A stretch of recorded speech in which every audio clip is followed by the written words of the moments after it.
What's up, guys? This is Adam from esportsheaven.com, and I'm here with the Apex champion himself, PP. How you doing today, man?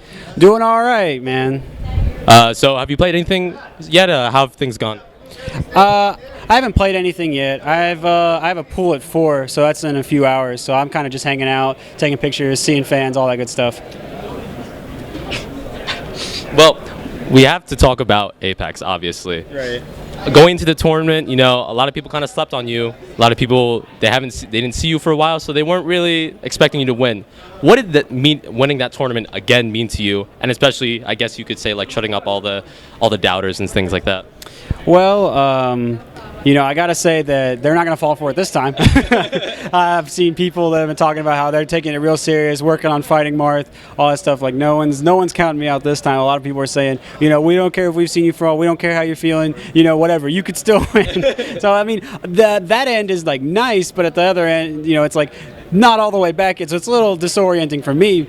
Still, winning Apex was phenomenal. You know, I was not really, I felt in a condition to do it. So. Here, you know, the competition's ready for me, so my challenge has been scaled back. It's going to be even harder this time. But, you know, that's kind of the fun thing about competition. It only gets harder, which is great. Yeah. I mean, I think a lot of people are really hoping that you can, you know, maybe defend America from these Swedes coming in. How are you feeling going to this tournament? Is there any special prep that you did? I know that you talk a lot about preparing mentally, physically, emotionally. Talk a little bit about your training process. My training process was kind of all over the place. My training was, I did solo practice a day, basic tech, movement, figuring out how to like make the most of my presence on any given stage, looking at a little bit of frame stuff, watching matches, things like that.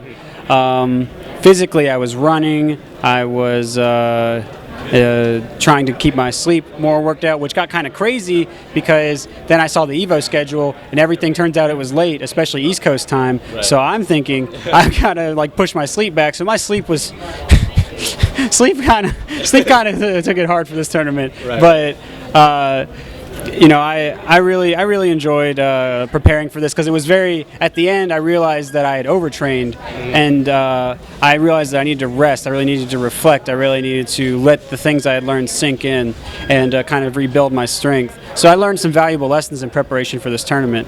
So it was very all over the place, but I got some very good lessons from it no matter what the result of the tournament is. So I mean, already Evo's done a good thing for me. All right, that's great to hear. But you know, I think that you're one of the few top players that really talks about how important it is to train in all aspects. Kind of like a lot of really, I guess you could say, real sports professionals that kind of dedicate their lives to this game. How important do you think it is to balance things emotionally, physically, emotionally, to reach the highest level of this game? Well, the way I think about it is, I mean, it's kind of an Eastern way to say it, but I think like if you learn certain skills, it kind of flows through everything. There's like a thread that kind of connects everything. So if I build the skill of patience, if I build the skill of discipline, if I build focused relaxation, that applies to everything. So why wouldn't I, if my body and mind are connected, why wouldn't I take care of both if I want both to do well? It's just, so that's the way I'm thinking when I'm working on other things. What's gonna give me the overall best health, feel the best I can, so I can do the best I can in everything else that's important to me. And that's kind of been my approach to a lot of these different things. If I feel only good about my Smash game, my body's deteriorating, I'm not learning new things outside of Smash, I can feel bogged down, I can feel almost sick of just Smash. So even if I enjoy it, so I find other ways to appreciate it. I find new perspectives. I find new ideas other people have, and then I find perspectives like how does a runner look at Smash? How does a person that meditates look at Smash?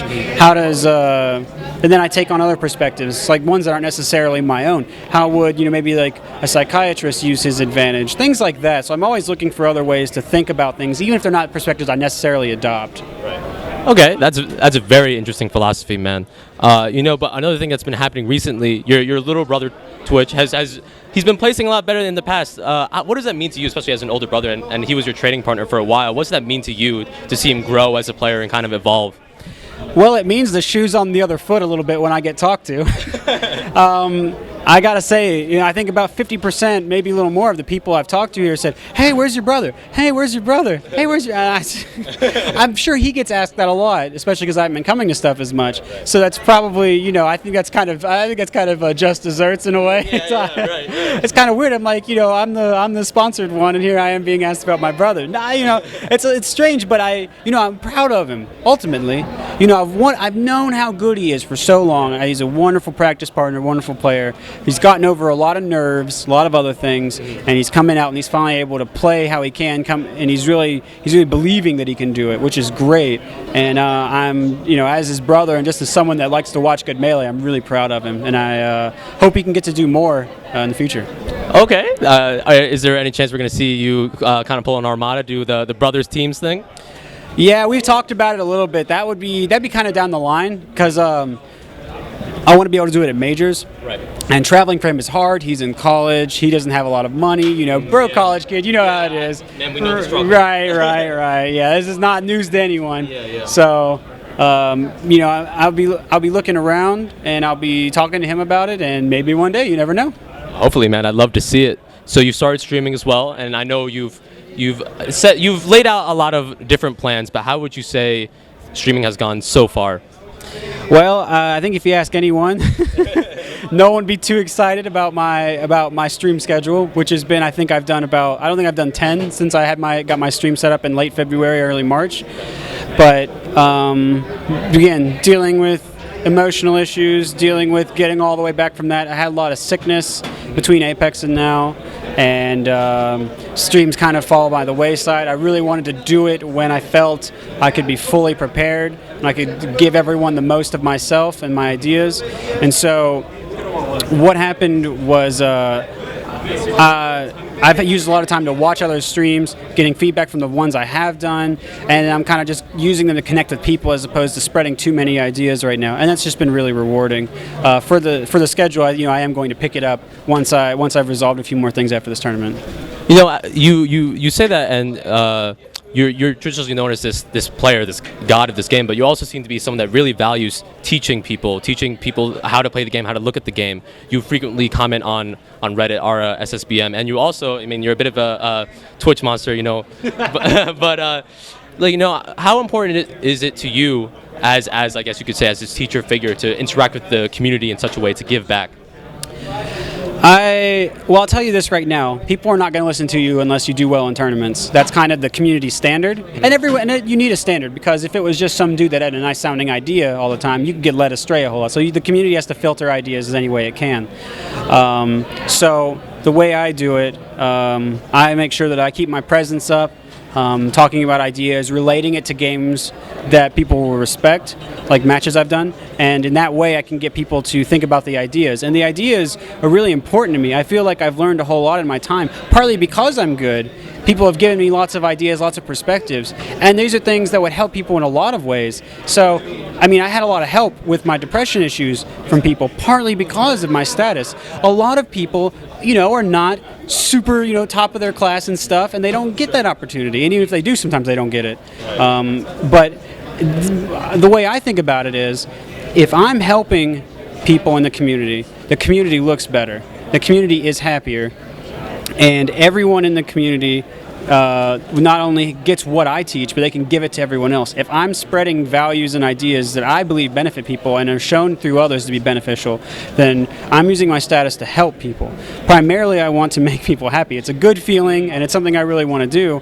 And I hope that that's part of the reason, the stream hasn't come as much, because I haven't always felt in myself the happiness that I can give to others. So I don't want to cheat anyone of that type of thing. Right. And when I feel that fully, I'm going to come and I want to really give that to everyone. And yeah, the ideas about the game are important. I very much care about giving people new perspectives on ways to think. Not necessarily to agree with me. I want to give multiple angles, but I want them to have new ways instead of like outdated thinking or hardline thinking and things like that.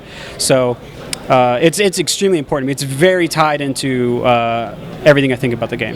Well, PP, I'd love to talk to you more, but unfortunately I've got to let you go. Are there any shout-outs you want to give or words you want to say to your fans? How can your fans follow you?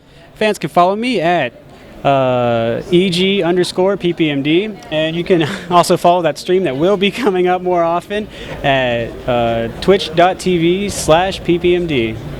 And shout outs to EG. Thank you so much. Thank you all the fans. You guys are amazing. You guys have pulled through for me time and again. Thank you so much. Thank you also, I should be doing this in more of my interviews. Thank you so much to my competition. They push me, they make me a better person for giving me great challenges. Thank you to my competition, especially the other top players. Thank you. Just thank you to everyone. Thank you everyone for being here. Thank you guys for interviewing me. Of course. Pleasure. Yeah, and so I think that's all the shout outs. All right. Stay tuned to esports7.com for more coverage of EVO 2015. Thanks, guys.